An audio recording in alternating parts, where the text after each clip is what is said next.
যে নারী, যে নারীর মুখের ভাষা খারাপ করে, মুখের ভাষা বকা দেয়, স্বামীকে বকা দেয়, ভাইকে বকা দেয়, সন্তানকে বকা দেয়, হাদিস শরীফ শুনেন, এই মহিলা মিথ্যা কথা বলে।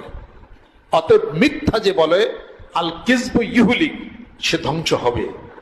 অতএব এই শ্রেণীর মহিলারা হলো, তারা হলো লোভী। লোভী, আল হারিসু মাহরুমুন, লোভী ব্যক্তি বঞ্চিত হয়ে যাবে, এটা বুঝতে হবে।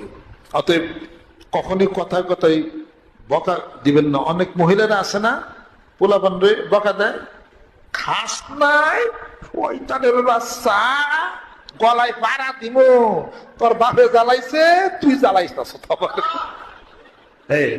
টান দিয়া ধইরা খা। পোলাপান চিৎকার দেয়, চিৎকার দেয়, কথা কবি না।